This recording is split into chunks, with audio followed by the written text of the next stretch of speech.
Muy buenas, hoy vamos a meternos de lleno con un código de error que puede traer de cabeza a cualquiera, el P0481. Si alguna vez os ha saltado esta advertencia en el escáner del coche, es una de esas que no se puede pasar por alto.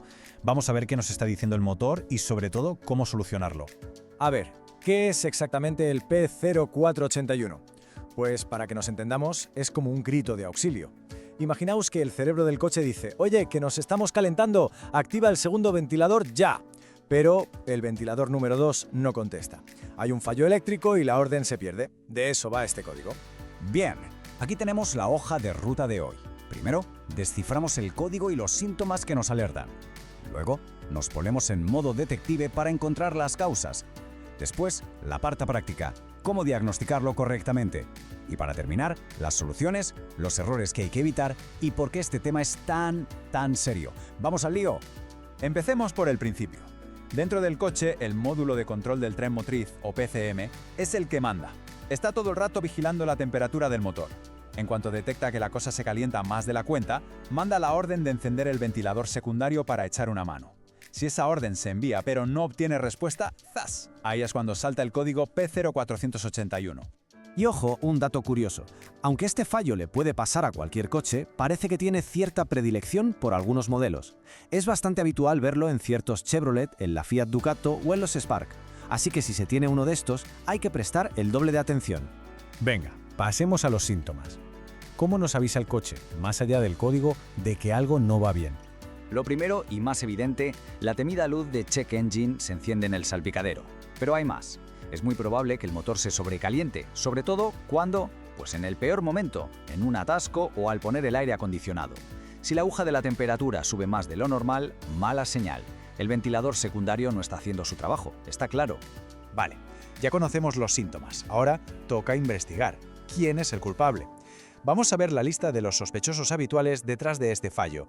La verdad es que la lista no es muy larga. Lo más común es que el problema esté en el relé que controla el ventilador o en el propio motor del ventilador. Otras posibilidades incluyen un sensor de temperatura que está dando datos erróneos, algún problema en el cableado o, en el peor de los casos, y esto es más raro, un fallo en la propia centralita. Empecemos por el culpable número 1, el relé. Pensad en él como un simple interruptor, una pieza pequeña que no cuesta mucho y que le da al ventilador la luz verde para que se ponga en marcha. Pues sí, es increíblemente común que sea esta pequeña cosa la que esté causando todo el problema. La segunda causa más lógica es que el propio ventilador esté dañado. A lo mejor el motor se ha quemado o tiene algún daño físico que impide que giren las aspas. La cosa es simple, si el ventilador no se mueve, el motor no se refrigera. Causa número 3, el sensor de temperatura. Y esto es un efecto dominó de manual. Si el sensor que mide la temperatura está mal, le manda información falsa a la centralita. Le dice: tranqui, aquí todo está frío, cuando en realidad el motor está ardiendo. Resultado, la centralita nunca ve la necesidad de encender el ventilador.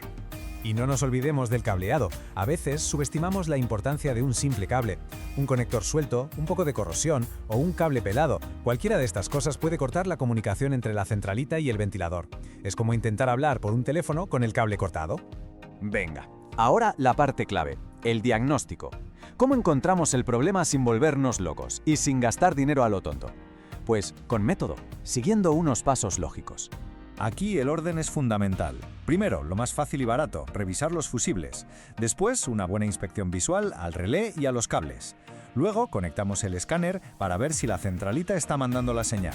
Si la manda, probamos el relé y el ventilador por separado. Si todo eso está bien, miramos qué datos da el sensor. Y ya, como ultimísima opción, se sospecha de la centralita. Y ahora, un truco de la vieja escuela que funciona de maravilla. Atentos, buscad en la caja de fusibles otro relé idéntico al del ventilador, el del claxon, por ejemplo. Lo intercambiáis de sitio. Y si al dar el contacto el ventilador arranca, ¡bingo! Ya sabéis que el problema es el relé. Un diagnóstico de 1 minuto. Perfecto, ya hemos encontrado el problema. Ahora vamos a arreglarlo bien y sobre todo a ver qué errores garrafales hay que evitar para no complicar las cosas. A ver, aquí vemos la diferencia entre hacerlo bien y tirar el dinero. El error típico, el que duele en el bolsillo, es ir corriendo a comprar un ventilador nuevo sin haber mirado si era un simple fusible de 1 euro.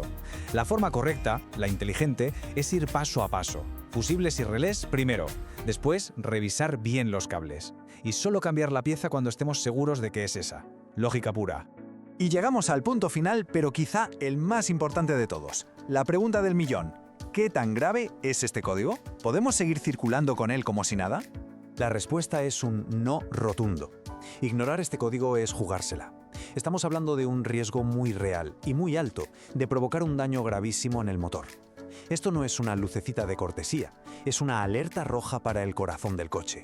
¿Y si no hacemos caso? ¿Qué puede pasar? Pues un auténtico desastre. Desde quemar la junta de culata, que es una reparación carísima, hasta deformar piezas internas del motor por el calor. O reventar el radiador. Incluso nos podemos cargar la propia centralita. Es literalmente jugar con fuego y la factura puede ser astronómica. Así que la moraleja de todo esto está muy clara. Una reparación que podría ser tan simple como cambiar un relé de 10 euros puede evitar una avería de miles o incluso tener que cambiar el motor entero. Actuar rápido aquí no es una opción, es la única opción. Y con esto cerramos el tema de hoy. Al final, todo se reduce a escuchar al coche. Estas señales son su forma de hablar, y prestarles atención es la diferencia entre un motor sano y uno que nos deja tirados. La pregunta final es para reflexionar. ¿Está el motor de nuestro coche de verdad protegido?